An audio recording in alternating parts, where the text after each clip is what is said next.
Hello दोस्तों, नमस्कार दोस्तों।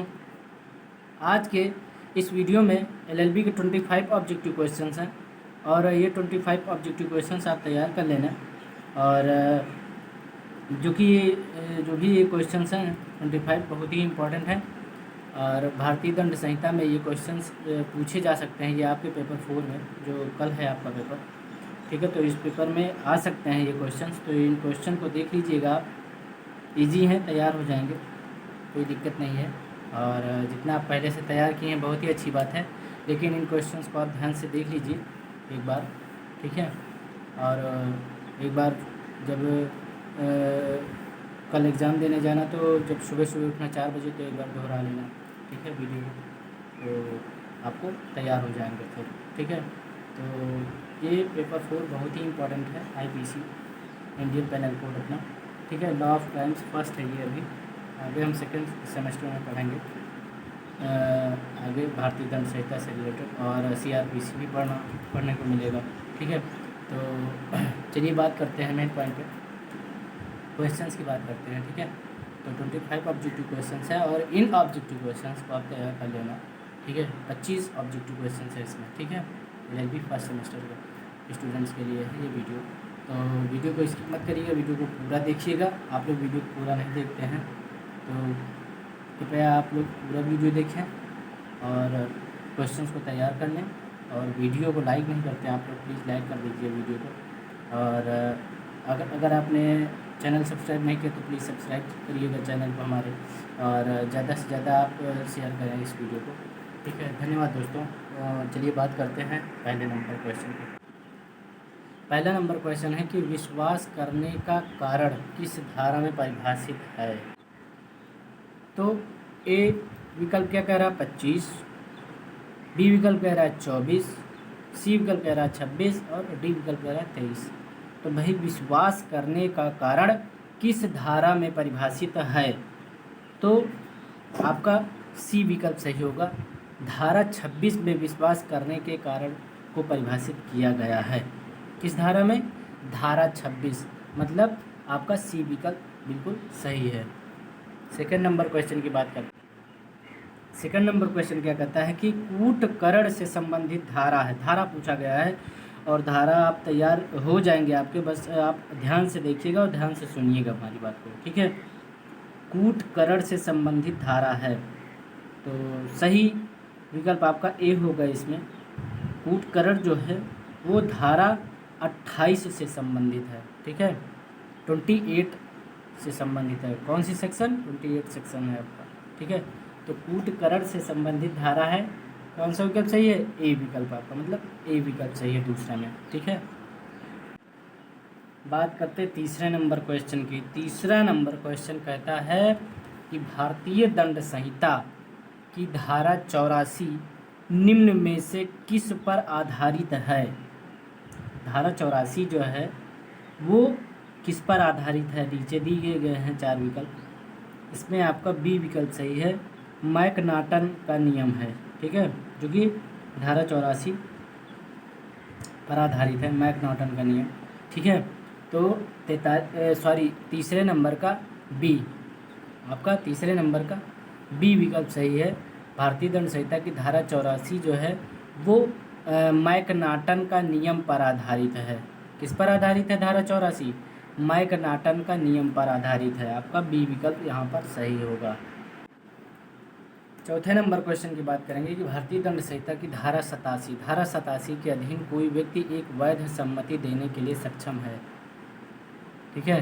कोई व्यक्ति एक वैध सम्मति देने के लिए सक्षम है यदि वह, ठीक है, यदि वह जो है, समझ रहे हैं बात हमारी। भारतीय दंड संहिता की धारा जो 87 है उसके अधीन, मतलब धारा 87 के अधीन कोई व्यक्ति है एक वैध सम्मति देने के लिए सक्षम है यदि वह, बताना होगा कि कितने वर्ष से अधिक या कम। तो इसमें आपका सी विकल्प सही होगा, 18 वर्ष से अधिक उम्र का है, ठीक है। अगर कोई व्यक्ति एक वैध सम्मति देने के लिए सक्षम है तो वो जो है 18 वर्ष से अधिक उम्र का होना चाहिए, ठीक है। तो आपका ये जो है सी विकल्प यहाँ पर सही है, ठीक है। चौथे नंबर क्वेश्चन में 18 वर्ष से अधिक उम्र का होना चाहिए।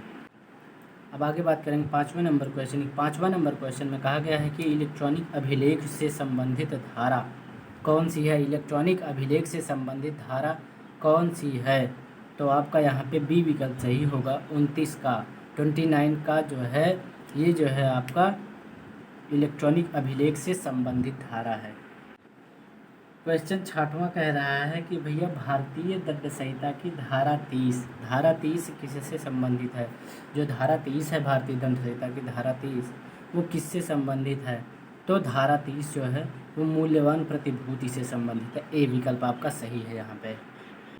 7वें नंबर को देख लीजिए। 7वां नंबर कहता है कि अंशतः लोप और अंशतः कार्य से संबंधित धारा है। तो कौन सी धारा संबंधित है। तो अंशतः लोप और अंशतः कार्य से संबंधित धारा 36 है। ठीक है, ए विकल्प आपका यहाँ पे 7वें में सही है। ठीक है, तो अंशतः लोप और अंशतः कार्य से संबंधित धारा कौन सी है 36। ठीक है, ए विकल्प आपका सही है 7वें में। बात करेंगे 8वें नंबर क्वेश्चन की। 8वां नंबर क्वेश्चन कहता है कि स्थानीय विधि संबंधी उपबंध जो है किस धारा में है। ठीक है, तो धारा यहाँ पे भी बताना है आपको। 42 धारा में 42। ठीक है, स्थानीय विधि जो है वो आपका जो स्थानीय विधि संबंधी उपबंध है वो आपका 42 धारा में है। ठीक है, किसमें 42वें धारा में। ठीक है, तो ए विकल्प आपका यहाँ पे सही होगा 8वें नंबर क्वेश्चन में। ठीक है, ए विकल्प आपका सही है बिल्कुल। ठीक है, आप इसको तैयार कर लेना कि स्थानीय विधि संबंधी उपबंध जो है वो 42 नंबर धारा में है। ठीक है, अब बात करेंगे आगे 9वें नंबर क्वेश्चन की। अब 9वें नंबर क्वेश्चन में क्या कहा गया कि चोरी में ये क्वेश्चन है कि चोरी में यह आवश्यक है कि भाई क्या आवश्यक है ये आपको बताना है। तो मैं बताता हूँ आपका यहाँ पे सी विकल्प आपका सही है। सी विकल्प क्या कहता है कि कोई चल संपत्ति है उस चल संपत्ति को लेने का बेईमानीपूर्ण आशय हो, ये चोरी है। कोई चल संपत्ति लेने का बेईमानीपूर्ण आशय हो। ठीक है, तो आपका सी विकल्प यहाँ पे सही होगा 9 नंबर में आपका। ठीक है, बात करेंगे 10 नंबर क्वेश्चन की। 10 नंबर क्वेश्चन कहता है कि मृत्यु से संबंधित साधारण स्पष्टीकरण किस धारा में है। मृत्यु से संबंधित साधारण स्पष्टीकरण किस धारा में है। तो यहाँ पर आपका ए विकल्प सही होगा, धारा 46 में है। ठीक है, किसमें धारा 46 में। ए विकल्प आपका सही है 10वें नंबर में।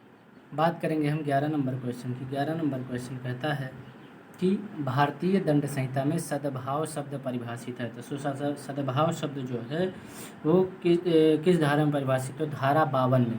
ठीक है, सी विकल्प आपका यहाँ पे सही होगा। धारा 52 में जो है सद्भाव शब्द को परिभाषित किया गया है। बात करेंगे आगे उन्मत्तता, मतलब उन्मत्तता को पागलपन भी कहते हैं। तो उन्मत्तता पागलपन है। ठीक है, क्या है पागलपन। यहाँ पे आपका सी विकल्प सही होगा। किसी कृत्य की प्रकृति को समझने में अक्षमता। कोई कार्य है तो उस कार्य की प्रकृति को समझने में अक्षमता हो तो वो पागलपन है। ठीक है, तो किसी कृत्य की प्रकृति को समझने में अक्षमता, सी विकल्प आपका सही है। यहाँ पे 12 नंबर में सी विकल्प आपका सही है। बात करते हैं 13 नंबर क्वेश्चन की। ठीक है, तो 13 नंबर क्वेश्चन आपका क्या कहता है भैया कि निम्नलिखित में कौन सह अपराधी है। कौन सह अपराधी है। तो आपका ए विकल्प सही है यहाँ पे। ठीक है, कौन सा विकल्प सही है, ए विकल्प आपका सही है। एक वेश्या। ठीक है, एक वेश्या जो है वो सह अपराधी है। आगे बात करते हैं 14 नंबर क्वेश्चन की। 14 नंबर कहता है कि निम्न में से कौन अपराध का आवश्यक तत्व नहीं है। जो अपराध है अपराध का आवश्यक तत्व नहीं है, कौन इसमें से। ठीक है, तो इसमें से बी विकल्प आपका सही है। हेतु जो है वो अपराध का आवश्यक तत्व नहीं है। ठीक है, बी विकल्प आपका सही है 14 नंबर में। बात करते हैं 15 नंबर क्वेश्चन की। 15 नंबर क्वेश्चन क्या कहता है। ठीक है, 15 नंबर क्वेश्चन कहता है कि शपथ का स्पष्टीकरण किस धारा में। तो शपथ का स्पष्टीकरण जो है वो धारा 51 में है।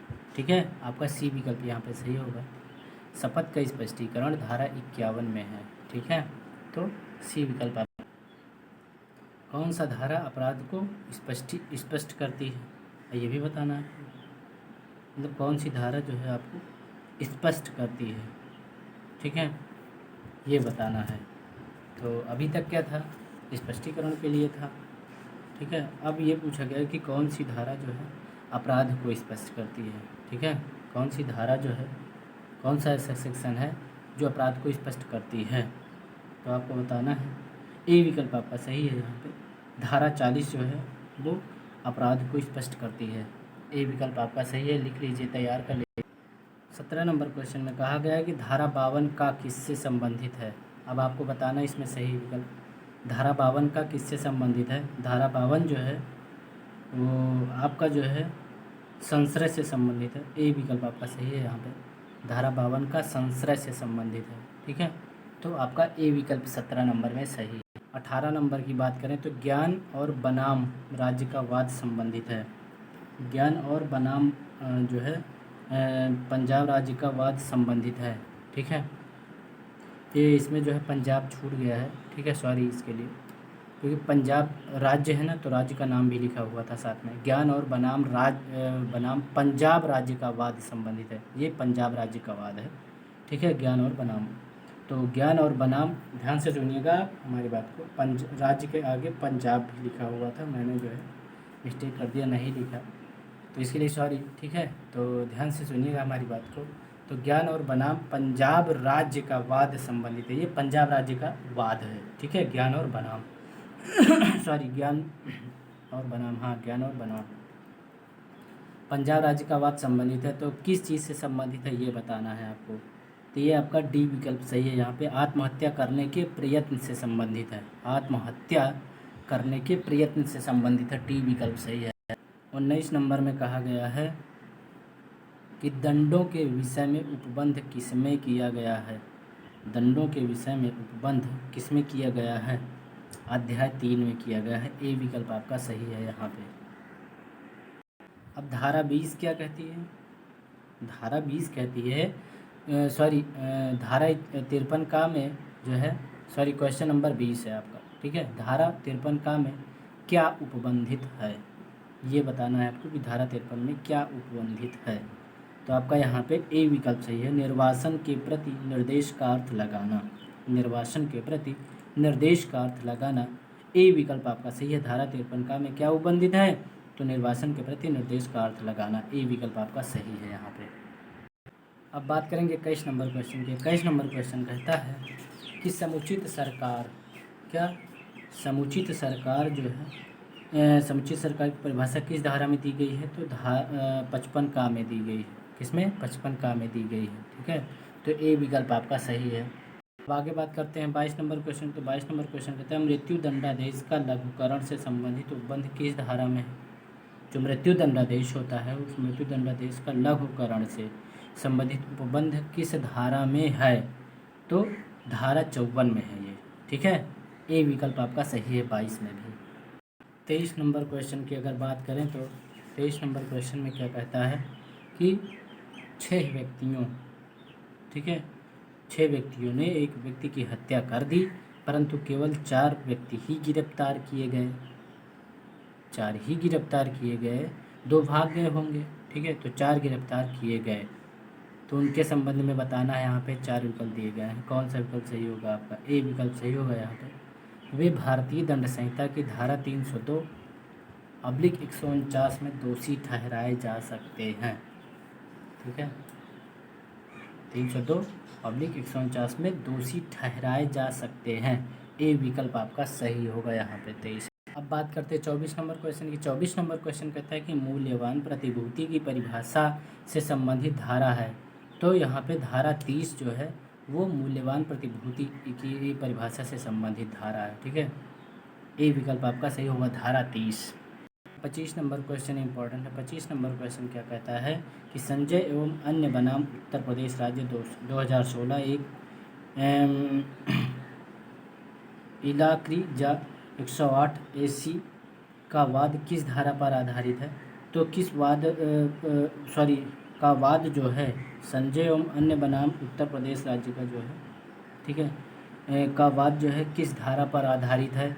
तो ये किस धारा पर आधारित है, धारा बतानी है आपको। धारा 34 पर आधारित है, 34 पर। ए विकल्प आपका सही है यहाँ पे, ठीक है। अगर आप हमारे चैनल पर नए आए हैं तो चैनल को सब्सक्राइब जरूर करिएगा प्लीज़, हमें सपोर्ट करिए। और आप वीडियो अच्छी लगी हो तो लाइक कर देना और अपने दोस्तों के साथ ज़्यादा से ज़्यादा शेयर कर देना। वीडियो देखने के लिए धन्यवाद दोस्तों।